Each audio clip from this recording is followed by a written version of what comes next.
Aproveitando, eu queria conversar agora com Augusto Lerner. Quem é ele? Ele é o jornalista pós-graduado em Relações Internacionais e também pós-graduado em História do Oriente e analista de Relações Institucionais da Stand With Us no Brasil. Boa tarde, Augusto. Você me ouve bem? William Travassos falando. Boa tarde a todos, escuto bem, muito prazer. Bom, prazer falar com você, Lerner. Me ajuda, porque assim, a gente encontra muita dificuldade para obter informações a respeito, né, dos dois lados, tanto do Irã como Israel. Israel é mais fácil, porque você tem o trabalho livre da imprensa. No Irã você não consegue, em função do governo autoritário. E a gente agora, eu queria atualizar com você o número de mortos e feridos em Israel. Você tem esse número para gente?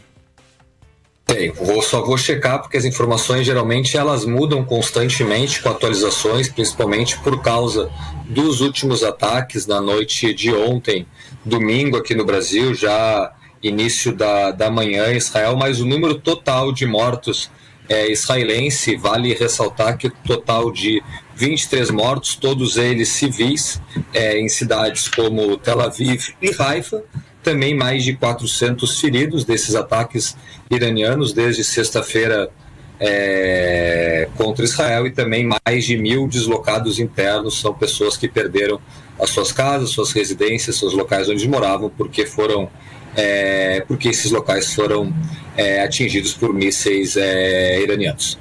Lerner, nós acabamos de ouvir o senador Carlos Viana, ele que é coordenador do Grupo Parlamentar Brasil-Israel, falando sobre o posicionamento do governo brasileiro em relação a Israel. Qual é a sua análise sobre a postura da diplomacia brasileira hoje diante desse conflito? A diplomacia brasileira, o Itamaraty, as relações exteriores do Brasil, em todos os conflitos internacionais, até o 7 de outubro de 2023, quando o Hamas atacou o sul de Israel, e a gente vê as consequências disso até hoje, inclusive com essa guerra que acontece entre Israel e Irã.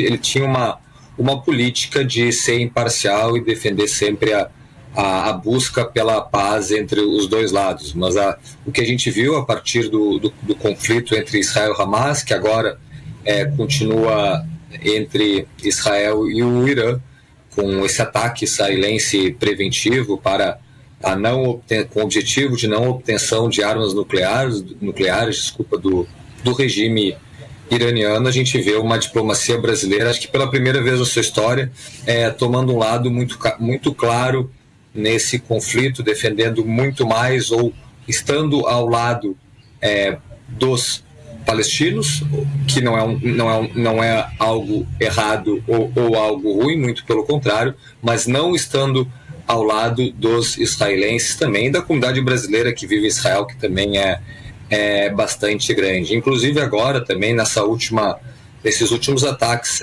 israelenses ao Irã, e também o governo brasileiro, do atual presidente Luiz Inácio Lula da Silva, condenando veementemente os ataques israelenses, que tem como a principal objetivo a prevenção do Irã de possuir armas nucleares. E uma semana antes também, o Itamaraty também lançou uma nota, é importante ressaltar para aquelas pessoas que nos escutam e nos acompanham por vídeo também, que o Itamaraty lançou uma nota informando que apoiava o regime de Teherã com o aumento da produção, não de armas nucleares, mas do enriquecimento de urânio.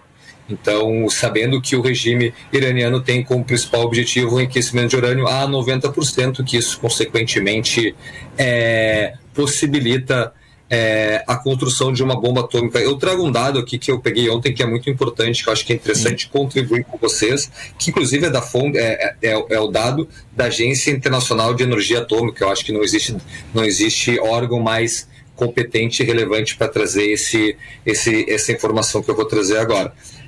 E a pergunta era quanto tempo levaria para o Irã ter urânio de qualidade para armas nucleares. Então ele demoraria 2,5 dias para ter urânio de qualidade para produzir uma arma, e 2 meses para produzir 15 armas. Então, se a gente vê essa postura do governo brasileiro defendendo a produção de enriquecimento de urânio, a gente vê, consequentemente, o governo brasileiro sem dizer, mas dando a entender que também teria a possibilidade de ver um Irã com bons olhos, com armas nucleares na região, que seria um desastre não somente para o Oriente Médio, mas para a comunidade internacional como um todo. Então, só para finalizar a pergunta, eu vejo como o Brasil, desse conflito, nessa questão, tendo um lado, não um lado somente dos árabes ou do regime iraniano, que não é árabe, é persa, mas pelo principal ponto sendo contrário às políticas de governo do Netanyahu, que também são muito questionáveis,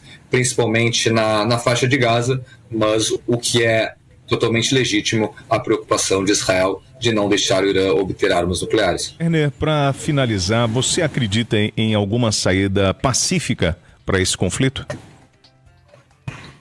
Todo conflito tem uma saída. Isso é um primeiro ponto. Se chegaremos sim a um acordo de paz entre Israel e Irã, por um simples motivo, porque o Irã não reconhece o Estado de Israel, primeiro ponto. Segundo ponto, que o Irã tem como um dos seus objetivos a destruição, a eliminação. Eles não chegam a nem comentar o Estado de Israel, mas sim a entidade sionista. Esse é o segundo ponto.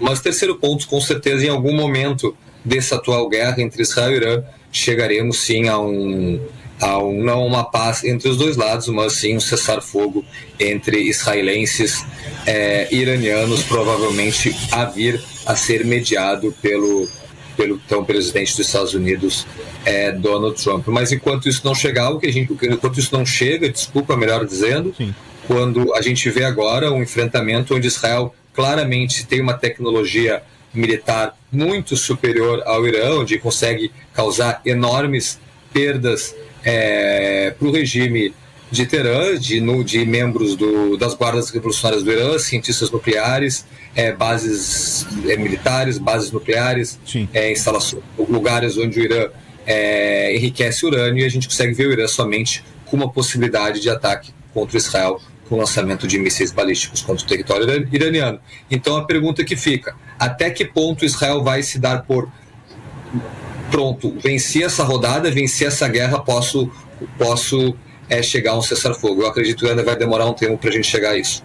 Bom, nós ouvimos o Augusto Lerner, jornalista e pós-graduado em Relações Internacionais. Ele também é pós-graduado em História do Oriente e analista de Relações Institucionais da Stand With Us no Brasil.